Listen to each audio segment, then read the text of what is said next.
उस रात जब मैंने अजय को उसके घर छोड़ा और अकेले उस सुनसान रास्ते पर लौटा, तो मुझे एहसास हुआ कि मैं केवल अंधेरे और सन्नाटे से नहीं, बल्कि किसी अनदेखी, अनजानी ताकत से भी जूझ रहा हूँ। क्योंकि जिस परछाई को मैंने नजरअंदाज किया था, वो अब मेरा पीछा कर रही थी।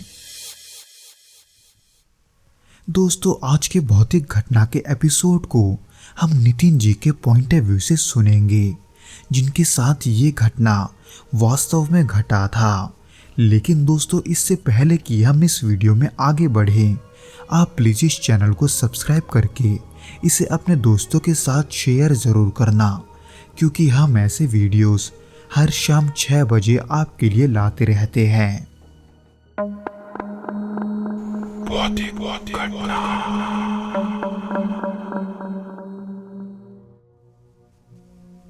ये घटना साल 2017 की है, जब मैं पुणे के एक कॉल सेंटर में काम कर रहा था। मेरी शिफ्ट आमतौर पर सुबह 10 बजे शुरू होती और शाम के 6 बजे खत्म होती थी। उस समय मैं और मेरा दोस्त अजय एक ही शिफ्ट में काम करते थे। क्योंकि अजय का घर मेरे रास्ते ही पड़ता था, इसलिए मैं ही अक्सर उसे घर छोड़ने के बाद अपने घर लौटता था। अजय का घर शहर से थोड़ी दूर एक सुनसान इलाके में था। वहां तक पहुंचने के लिए एक लंबा संकरा रास्ता था, जिसके दोनों तरफ घने पेड़ और झाड़ियां थी।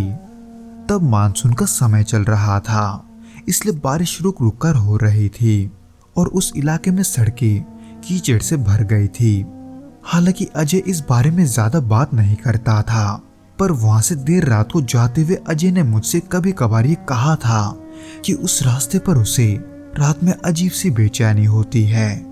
लेकिन मैंने इसे कभी गंभीरता से नहीं लिया था। पर यह घटना उस रात की है जब मैं शिफ्ट के खत्म होने के बाद अजय को उसके घर छोड़ने गया था। घड़ी में तब रात के करीब 7 बज रहे थे। आसमान में हल्के बादल थे और हल्की हल्की ठंडी हवा चल रही थी। उसके घर तक जाने वाले कच्चे सड़क तक ही छोड़कर निकल जाता था, पर आसमान में बादल को देखते हुए मैंने उसे सीधे घर तक छोड़ने की बात की, जो कि उस मेन रोड से तकरीबन 10 मिनट का रास्ता था। उस कच्चे रास्ते पर उतरते ही मुझे एक सन्नाटे का एहसास हुआ, जो कि मेन रोड के शोरगुल से एकदम विपरीत था। हालांकि तब मैंने इस बात को थकान मानकर उतनी तवज्जो नहीं दी थी, लेकिन उस कच्चे रास्ते से जैसे जैसे मैं अजय के घर की ओर बढ़ रहा था, न जाने क्यों मुझे हवा में कुछ अजीब सा भारीपन महसूस हो रहा था। लेकिन उसे नजरअंदाज करते हुए मैं फिर भी आगे बढ़ता गया। पर अजय के घर के पास पहुंचने के कुछ मिनट पहले ही मेरे बाइक के हेडलाइट के सामने से अचानक एक परछाई सी लहराई।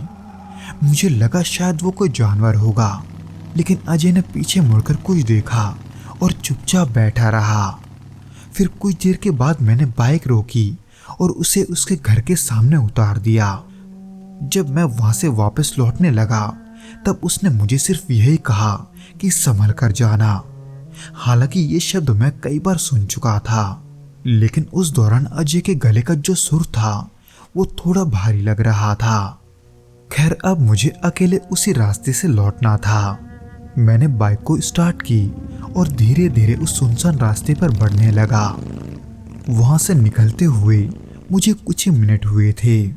अजय का घर भी पीछे छूट चुका था और मेरे सामने एकदम सुनसान रास्ता था। उसी बीच अचानक सड़क के बीचों बीच मैंने एक औरत को खड़ा देखा, जिसके कपड़े मैले कुचैले थे और उसके बाल बिखरे हुए थे। पर उस अंधेरे में उसका चेहरा साफ नहीं दिख रहा था, लेकिन उसकी मौजूदगी ने मेरी रीढ़ में सिहरन पैदा कर दी। वो रास्ता पतला होने के कारण मैंने बाइक को रोक दिया और हॉर्न बजाने लगा, लेकिन वो औरत हिली तक नहीं। उस समय मुझे समझ नहीं आ रहा था कि मैं क्या करूं। वो पल भर का माहौल भी मुझे कई घंटों के बराबर लग रहा था, पर एक पल ऐसा आया जब मुझसे और रहा नहीं गया। इसलिए मैंने हॉर्न को बार बार बजाना शुरू कर दिया, ये सोचकर कि वो कोई पागल औरत होगी। पर तभी अचानक से वो औरत तेजी से मेरी ओर बढ़ने लगी। उस दौरान वो जिस चाल के साथ मेरी तरफ बढ़ रही थी, उसे देखते ही मैं डर के मारे बाइक समेत ही गिर गया। पर जैसे ही मैं बाइक को अपने पैरों से हटाकर वापस खड़ा हुआ, मैंने देखा कि वो औरत वहां नहीं है, यानी कि वो औरत वहां से जा चुकी थी। पर कहाँ, ये ना तो मुझे पता था और ना ही मैं कहीं उसे देख पा रहा था।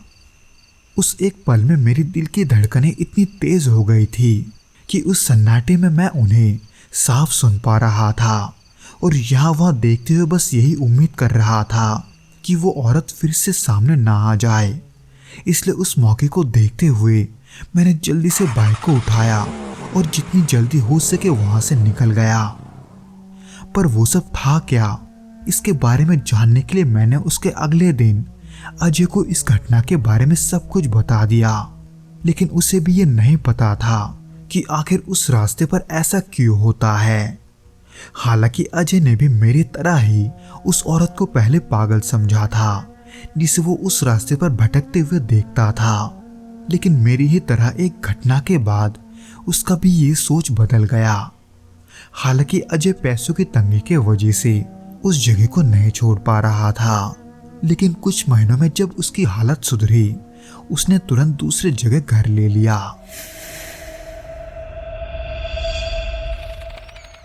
तो दोस्तों, ये तो था वो घटना जो कि नितिन जी के साथ घटा था। उम्मीद करता हूँ कि आपको ये पसंद आया होगा, और अगर आया हो तो प्लीज़ इस वीडियो को लाइक करके इसे अपने दोस्तों के साथ शेयर ज़रूर करना और हमें कमेंट करके ये ज़रूर बताना कि आपको ये वीडियो कैसा लगा।